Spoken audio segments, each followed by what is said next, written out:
자녀 교육에 있어서 이 자녀에게 매를 대지 말라는 주장도 있고, 또 매를 아끼면 안 된다라는 주장도 있습니다. 매를 대지 말라라는 주장은 이제 화난 감정을 실어서 때리게 되면 자녀가 마음에 큰 상처를 받기 때문일 것입니다. 반면에 매를 아끼면 안 된다라는 주장은 매를 아끼게 되면 자녀가 버릇없이 또 자신만 아는 그런 이기적인 아이가 될 수 있기 때문에 그런 말을 하는 것입니다. 굳이 이 질문에 대한 성경적인 답을 찾는다면 어떻게 찾겠습니까? 귀여운 죄인도 죄인이기 때문에, 연약한 존재이기 때문에 매는 사용하되 반드시 사랑 안에서 사랑으로 매를 사용하라는 것이죠. 일곱 교회에 보내는 이 마지막 편지, 특별히 라오디게아 교회에 편지를 보내서 이 책망만 하시는 주님의 마음이 딱 이 마음과 같을 것이라 여겨집니다. 사람은 칭찬의 말 하나도 하지 않고 이 책망만 받으면 상처받기 마련입니다. 또 이 상처가 더 커져서 낙심하게 되고 자포자기하기 마련입니다. 그래서 오늘 주님은 책망하시는데 먼저 사랑하는 사람마다 책망하고 징계한다라고 밝히시고서 라오디게아 교회를 책망하시는 것이죠. 소위 사랑의 회초리를 드신 것입니다. 이는 책망을 통해서 상처를 주려는 것이 아니라, 책망을 통해서 자포자기하게 만들려는 것이 아니라 라오디게아 교회를 바로 세우시겠다는 이 주님의 강한 의지의 표현과도 같은 것이지요. 이 라오디게아라는 지역은 이 부르기아의 동남쪽 지역인 리쿠스강 계곡에 위치한 도시입니다. 인근에서 가장 부유한 상업의 중심지로 금융, 또 눈에 바르는 안약, 그리고 양모 등의 산업이 발전했다고 합니다. 한마디로 이 부족함이 없는 그런 도시였습니다. 다만 한 가지 부족한 것이 있다면 이 도시에 물이 충분하지 않다는 거예요. 그래서 인근 지역에서 지하 수로를 통해서 필요한 물을 공급받아야 한다는 그것이 부족한 것이죠. 이런 환경 가운데 있는 라오디게아 교회를 주님께서 책망의 말씀만 하십니다. 무엇 때문에 그렇게 책망을 하셨을까요? 이것이 또 다시 오실 주님을 기다리는 소망 가운데 기다리는 우리들의 삶, 성도들의 삶에 어떻게 연결되어져 있을지 말씀을 통해서 함께 살펴보기를 원합니다. 이 라오디게아 교회가 책망받은 이유는 차지도 뜨겁지도 않은 그들의 믿음의 태도 때문이었습니다. 14절에서 16절까지 말씀을 함께 읽도록 하겠습니다. 14절에서 16절입니다. 시작. 너는 라오디게아 교회 사자에게 이렇게 써다. 아멘이시오, 신실하고 참된 증인이시오, 하나님의 창조의 근원이신 분이 이렇게 말씀하신다. 나는 내 행위들을 알고 있는데 너는 차지도 않고 뜨겁지도 않다. 나는 내가 차든지 뜨겁든지 하기를 바란다. 내가 이렇게 미지근해 차지도 않고 뜨겁지도 않으니 내가 너를 내 입에서 뱉어낼 것이다. 믿음이라는 것은 긍정도 부정도 하지 않는 모호한 회색 지대가 존재해서는 안 됩니다. 만약 우리의 신앙에 이런 회색 지대가 존재한다면 말씀대로 행하는 것도 아니고 행하지 않는 것도 아니고 그냥 애매하게 말씀을 긍정하는 것도 아니고 부정하는 것도 아니고 애매한 상태로 있다라면 사실은 믿음이 있는 것인지 의심해 봐야 합니다. 왜 그렇습니까? 우리의 신앙의 대상이신 예수는 우리가 긍정도 안 하고 부정도 안 하는 그런 분이 아니시기 때문입니다. 또 그렇게 우리와 관계하시는 분도 아니시기 때문이죠. 주님은 라오디게아 교회를 향해서 스스로 자신을 이렇게 소개하십니다. 나는 아멘이다. 나는 충성되고 참된 증인이다. 나는 창조에 참여한 자이다. 이렇게 소개를 하세요. 아멘이라는 것은 무슨 의미입니까? 그러합니다. 진실합니다. 그 말이 옳습니다. 그 뜻대로 되기를 원합니다라는 그런 의미를 가지고 있습니다. 예수께서는 항상 하나님의 말씀에 아멘이셨습니다. 말씀대로 행하시고 말씀대로 십자가에 죽으셨습니다. 그런데 라오디게아 교회는 하나님의 말씀 앞에 긍정도 하지 않고 부정도 하지 않는 것입니다. 그 사실이 안타까워서 주님께서는 스스로 나는 아멘이다 라고 소개한 것이지요. 또 자신을 충성되고 참된 증인이다 라고 소개한 것도 이 라오디게아 교회가 충성되고 신실하지 못한 것을 꼬집어서 주님께서 그렇게 지적을 한 것입니다. 여기에 쓰여진 증인이라는 단어가 이 명사 마루티스라는 단어인데 그 의미가 이렇습니다. 무시되거나 잊혀질 수 없는 어떤 일을 경험해 주목의 대상이 된 자, 기억이나 회상으로 그 경험의 내용을 말하는 자. 사도 바울이 다메섹에서 주님을 만난 체험, 그것은 잊혀지지 않는 체험이었습니다. 그래서 이 바울의 서신서마다 바울이 다메섹에서 주님을 만난 그 체험이 소개되고 있습니다. 어떤 환경 가운데 놓이든지, 자신에게 어떤 불이익이 닥치든지, 어떤 생명의 위협이 예견되는 상황 가운데에서도 바울은 자신이 경험한, 자신이 만난 예수를 부인하지 않았습니다. 이게 증인이지요. 신실한 증인입니다. 이 마르티스라는 단어에서 파생된 단어가 마터, 이 순교자라는 단어입니다. 그 증언을 부인하지 않기 때문에 죽음까지 각오하는 그러한 의미가 이 충성되고 신실한 증인이라는 말에 포함되어져 있는 것이죠. 예수는 그런 분이십니다. 우리에게 그러한 믿음의 태도를 또 기대하시는 분이십니다. 그 예수는 창조를 시작하신 분이십니다. 모든 일의 기초와 근간이 되시는 분이시죠. 우리가 믿는다라는 것은 결국 이 예수 그리스도와 관계를 이루는 것입니다. 근데 주님이 이런 분이세요. 이런 성품의 분이십니다. 그래서 우리와 주님과의 관계도요, 그냥 아니면 아니고 기면 긴 것이지 이것도 아니고 저것도 아닌 그런 애매한 관계라는 것은 이 예수님과의 관계에서 들어올 공간이 없는 것이죠. 예수님은 우리를 사랑하시되 모호하게 사랑하시지 않으셨습니다. 성경을 보면 죽기까지 사랑하셨다라고 말씀하셨습니다. 어떤 대가를 지불하더라도 우리를 사랑하신다라는 그 사실, 그 진리 가운데에서 주님은 항상 아멘하셨던 것이죠. 하나님의 말씀 가운데 항상 아멘하셨습니다. 거기에는 모함이라는 것이 끼어들 공간이 없는 거예요. 근데 이 라오디게아 교회는 그 예수를 믿으면서 그 주님과의 관계가 차지도 않고 뜨겁지도 않았다라고 말씀하고 있습니다.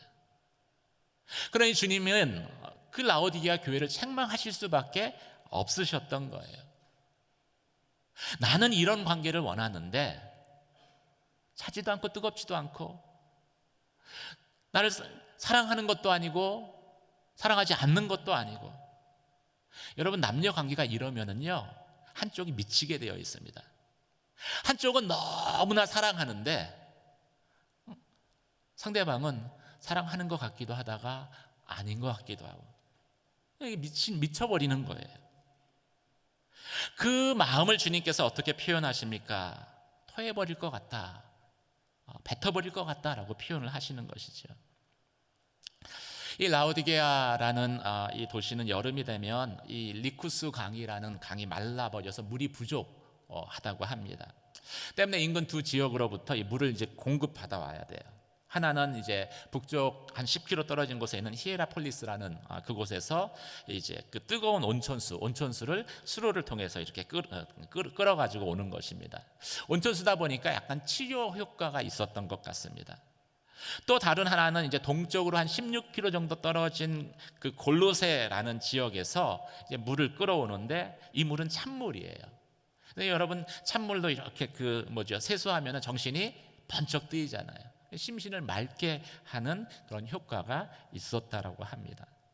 근데 이 양쪽 10km, 16km 떨어진 곳에서 이 수도관을 통해서 이제 물이 이렇게 쭉 운반되어 오면서 이 물이 성질이 바뀌는 거예요. 온천수 그 뜨거웠던 물이 미지근해 버립니다. 차가웠던 물도 미지근해져 버립니다.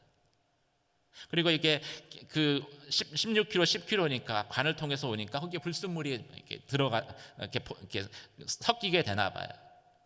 그래서 낯선 방문자가 처음 마시면은 이 구토를 유발할 정도로 약간 역겨운 느낌이 들었다고 해요. 그래서 뱉어 버리는 경우도 많이 있었대요.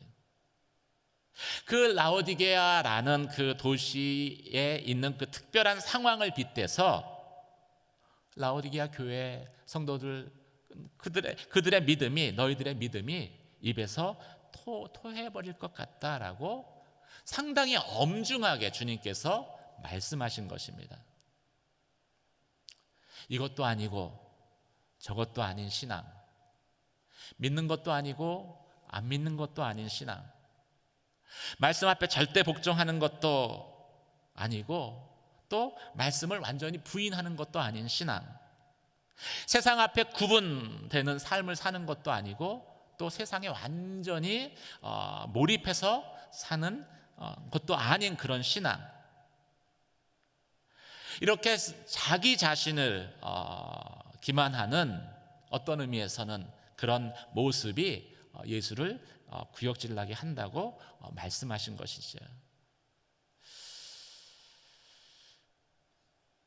한마디로 이런 관계는 주님은 질린다, 싫다라고 말씀하신 것입니다. 아주 격하게 표현하시며 책망하신 거예요.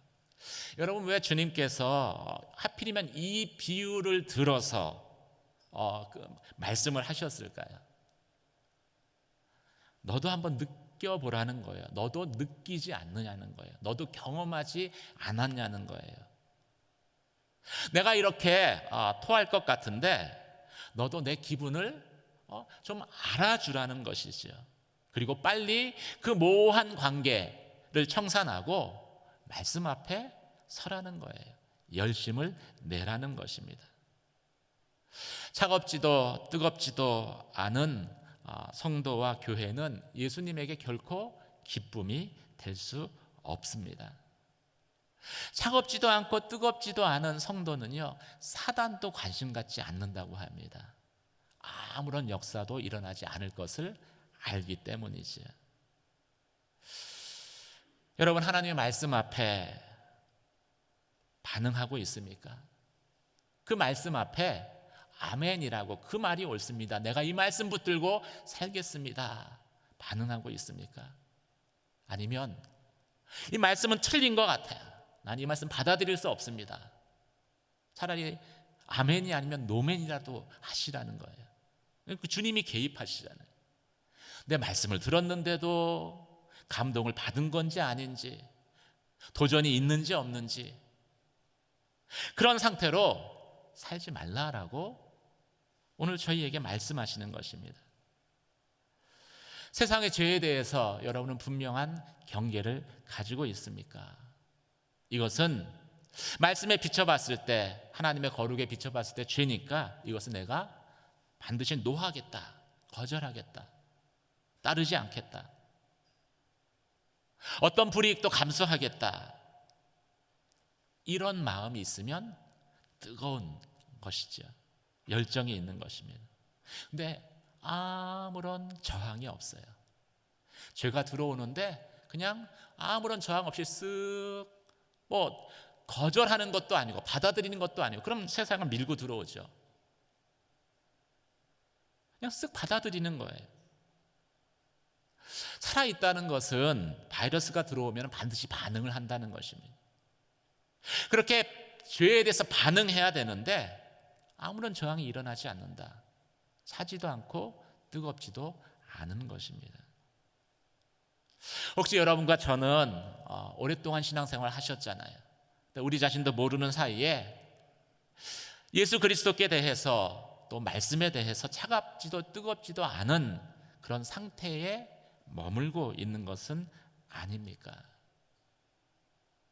그렇다면 성도로서의 영적 정체성이 흐릿해져 버린 것입니다. 잊어버린 것입니다. 세상과 타협하면서 세상의 죄에 대해서 아무런 마음에 걸림이 없이 그냥 긍정도 안 하고 부정도 아니고 그냥 그렇게 살아간다면, 경계 없이 살아간다면 그것은 그냥 사는 것이지 믿음의 삶을 산다라고 말할 수 없는 것이죠. 만약 그렇게 우리가 주님 오실 때까지 살아간다면 우리는 주님 뵐 때 분명히 오늘 라오디게아 교회에 주님이 책망하신 것과 같은 책망을 받을 수밖에 없는 것입니다. 사랑하는 성도 여러분, 항상 예수 그리스도께는 뜨거운 믿음으로, 뜨거운 마음으로 나아가는 저와 여러분이 되시길 주님의 이름으로 축원합니다. 항상 하나님의 말씀 앞에는요, 아멘 하시고 그 말씀을 받으시길 주님의 이름으로 축원합니다. 그게 우리가 살아있다는, 생명이 있다는 증거이기 때문입니다. 그렇다면 라오디게아 교회가 책망받은 원인은 무엇 때문이겠습니까? 직접적인 것은 차지도 뜨겁지도 않은 믿음 때문에 책망을 받았는데 왜 차지도 않고 뜨겁지도 않은 그 상태에 머물러 있었을까라는 질문입니다.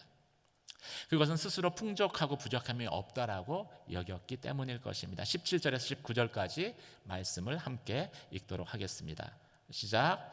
내가 말하기를 나는 부자라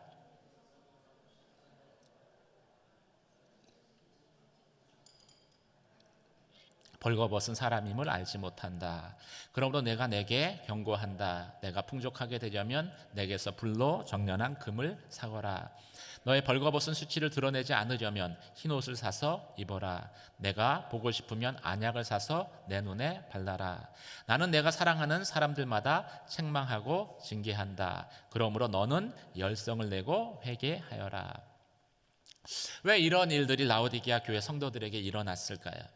본문은 이 라오디게아 교회가 스스로 부족함이 없다고 생각했기 때문이다라고 말씀합니다. 라오디게아는 이 번창하는 금융 중심지예요. 또 그래서 이 도시는요, 자신의 부에 대한 자부심을 가지고 있었습니다. AD 60년에 지진이 일어나서 큰 피해를 받습니다. 도시가 많이 무너졌어요. 그런데 그 도시를 재건할 때 로마 황제의 도움을 받지 않았습니다. 다른 도시들은 로마 황제의 도움으로 재건이 됐는데 이 재난 구제 기금을 거부했어요. 우리 힘으로 할 수 있다. 우리에게 그만큼 능력이 있다, 돈이 있다라는 것이죠. 그 정도로 부유했어요. 직물 또 의학, 그렇죠? 의학도 발전했습니다. 안약 연고로 유명한 곳이 라오디게아죠.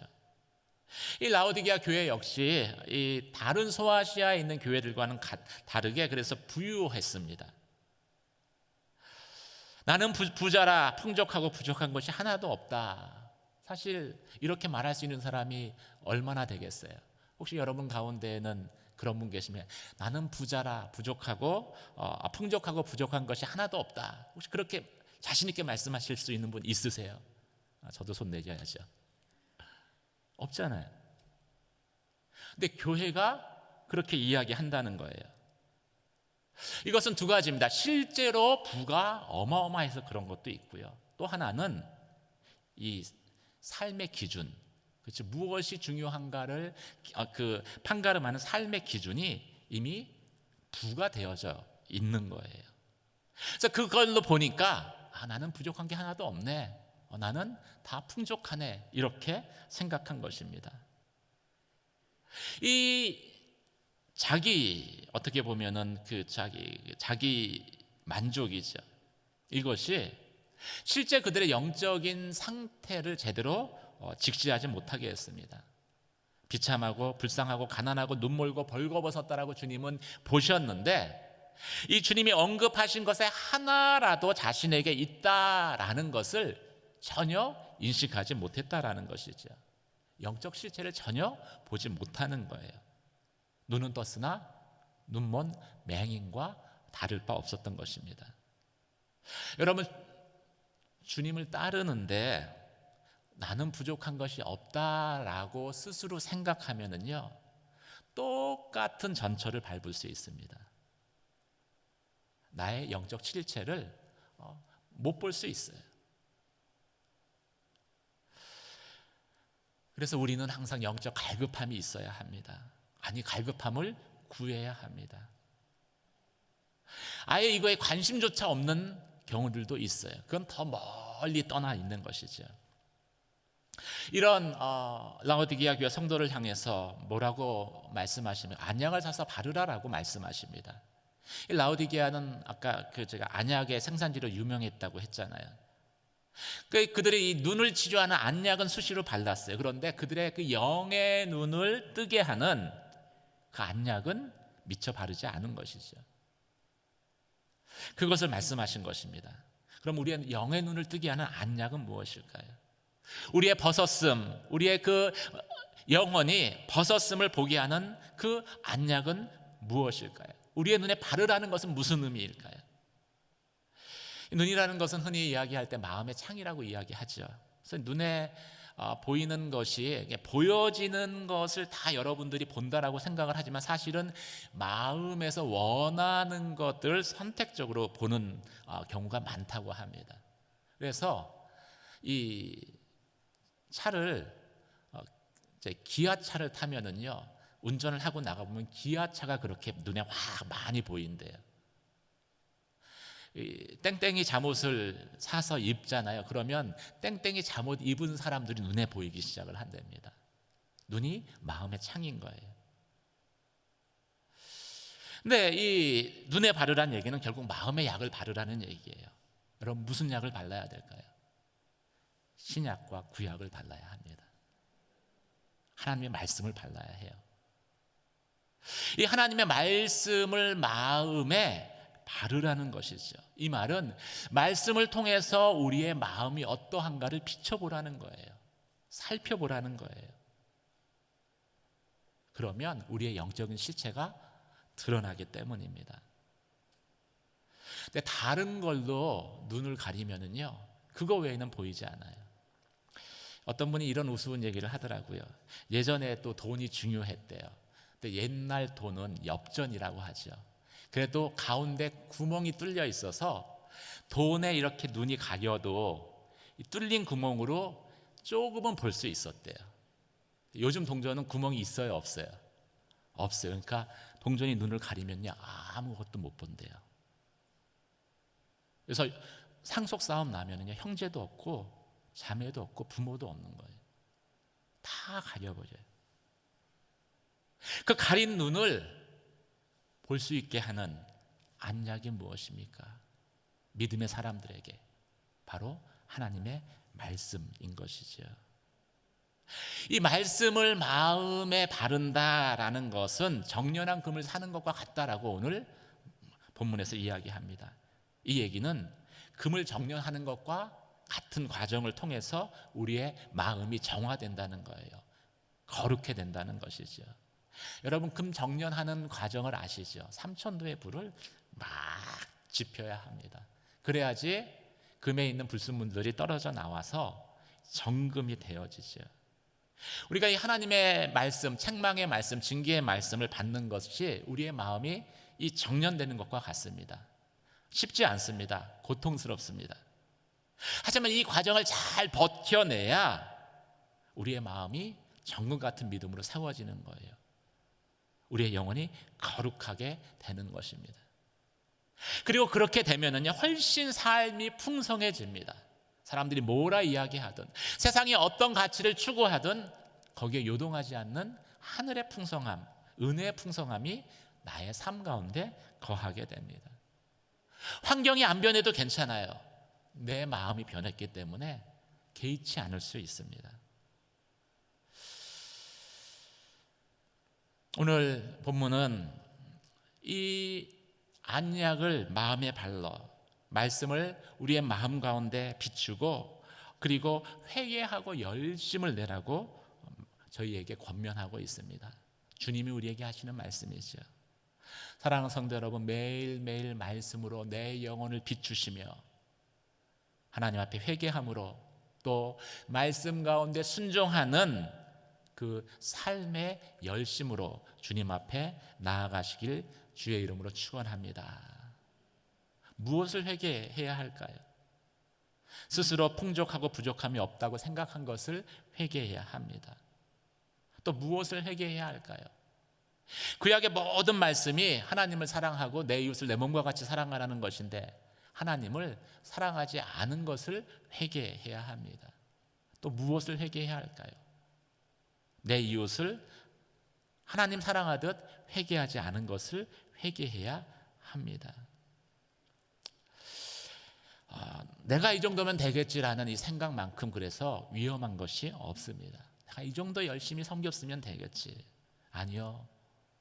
주님은 결코 우리를 사랑하실 때 이 정도 사랑했으면 되겠지라 그렇게 제한을 두고 사랑하지 않으셨습니다. 주님 만날 때까지 계속해서 안약을 발라야 되는 거예요. 우리의 벗었음을 깨닫고 날마다 의의 옷을, 예수 그리스도의 의의 옷을 입어야 되는 거예요. 거기에 열심을 내야 되는 거예요. 그래야 우리의 삶에 하나님의 거룩이 비춰지게 된 것입니다.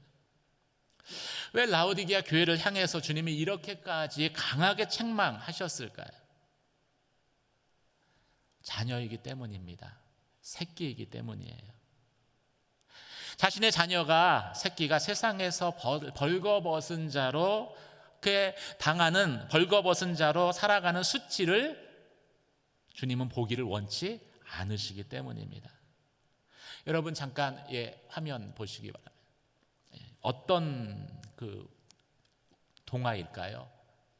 벌거숭이 임금님. 그렇죠? 여러분 이 벌거벗은 저 임금만 클로즈업 한다고 생각해 보세요. 세상 사람들은 저 임금만 클로즈업해서 볼 것입니다. 자신을 보지 못하는 그 임금이 당한 수치가 얼마나 큰 수치겠어요. 근데 우리가 하나님의 자녀이니까 우리는 세상에서 이런 수치 당하는 것을 하나님이 원치 않으시는 거예요. 이 말은 바꿔서 이야기하면은 우리를 그만큼 사랑하신다는 것이고 우리를 향한 하나님의 기대가 많다는 것입니다. 하나님은 여러분을 향한 큰 기대를 갖고 계세요. 한번 옆에 분들에게 이렇게 축복해 주시기 바랍니다. 당신은 기대받는 유망주입니다.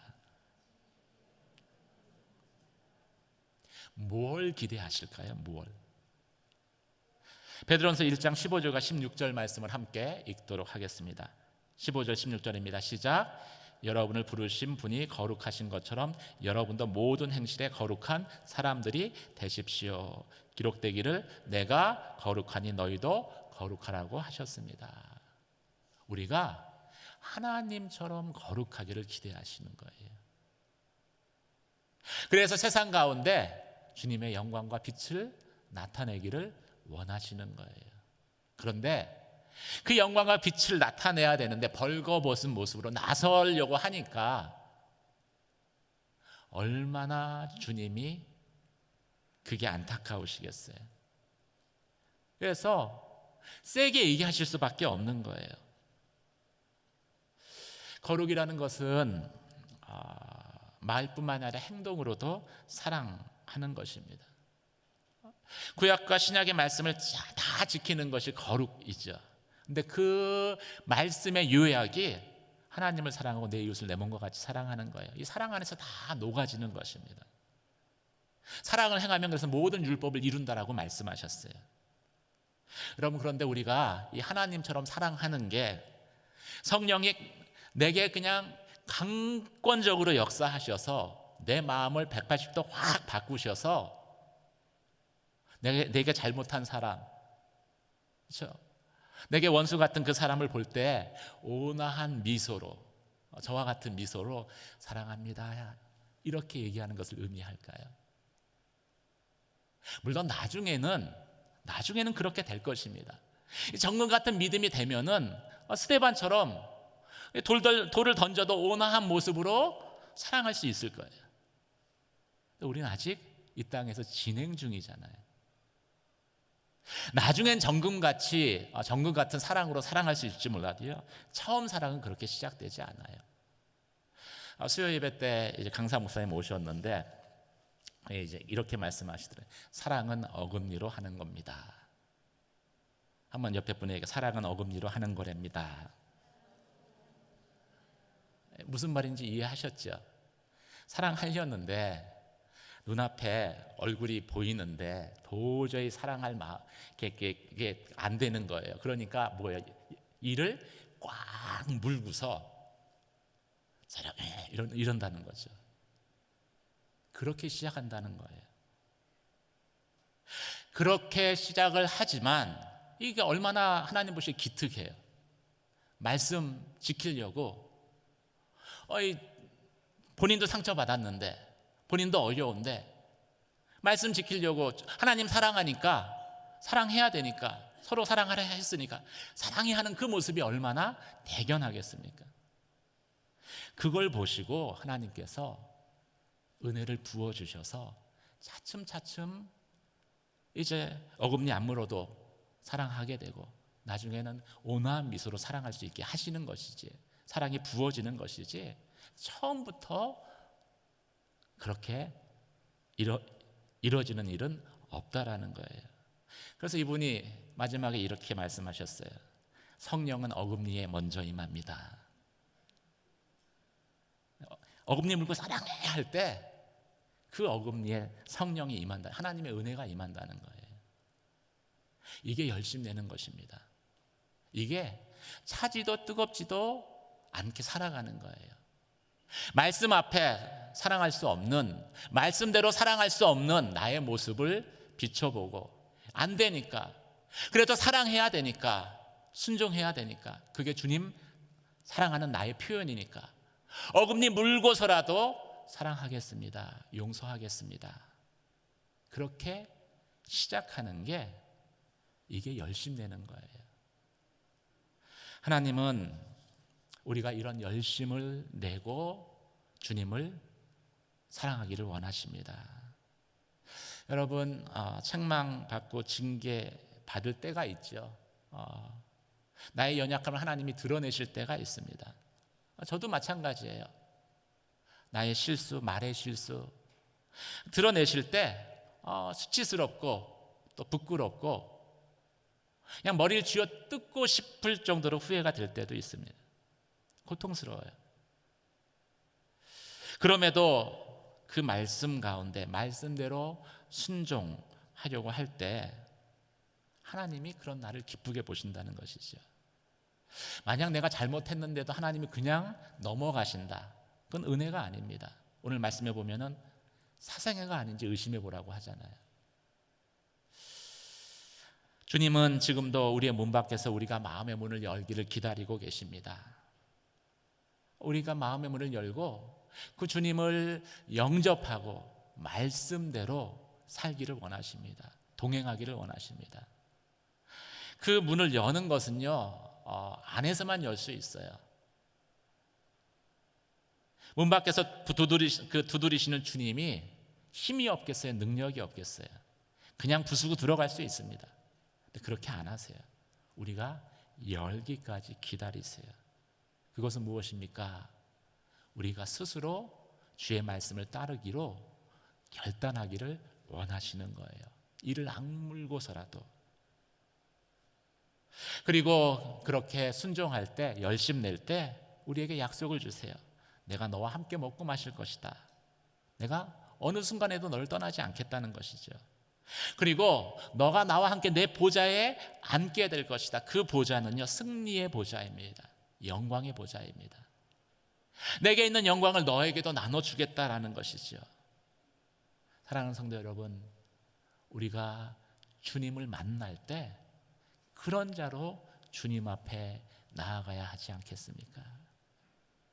오늘 말씀을 통해서 주님이 책망하실 때, 또 징계하실 때 여러분 피하지 마시고 아멘, 감사합니다 고백하는 저와 여러분이 되시길 주님의 이름으로 축원합니다. 말씀으로 나의 허물을 드러내시고 또 나의 그 벌거벗었음을 나의 수치를 드러내실 때 아프지만 그럼에도 말씀대로 살겠습니다, 순종하겠습니다 고백하는 저와 여러분이 되시길 주님의 이름으로 축원합니다. 사랑하라고 했는데 너무너무 힘들어요. 감정이 쫓아가지를 않아요. 그럼에도 불구하고 주님을 사랑한다면 이를 악물고서라도 내가 사랑하겠습니다, 용납하겠습니다 고백하는, 그래서 주님과 함께 동행하는 삶을 살고 주님이 오실 때 주님의 보좌에 함께 앉는 그러한 하나님의 영광의 자녀들이 되는 저와 여러분 되시길 주의 이름으로 축원합니다. 오늘 말씀을 생각하며 함께 기도하며 나아가도록 하겠습니다. 차지도 더욱지도 않는 믿음, 어쩌면 오랜 신앙 가운데 익숙해진 저희의 모습일 수 있습니다. 나는 말씀 앞에 항상 반응하고 있습니까? 말씀을 읽을 때 나의 마음이 비춤받고 있습니까? 내 연약함, 내 허물, 그리고 그 말씀 가운데 내가 순종하기로 결단하고 있습니까? 열심을 내어 순종하고 있습니까? 내가 너희를 사랑한 것 같이 서로 살아가는 그 말씀 가운데 사랑하기 위해서 어금니를 꽉 물고서 하나님의 도움을 구하고 있습니까? 그러면 뜨거운 것입니다. 살아있는 것입니다. 하나님, 그런 하나님께, 예수 그리스도께 뜨거운 믿음의 사람으로 서게 하여 주시옵소서. 그래서 주님이 다시 오실 그때에 주님의 영광에 참여하는 그런 하나님의 성도, 하나님의 자녀 되게 하여 주시옵소서. 이 시간 함께 하나님 앞에 기도하며 나아가도록 하겠습니다.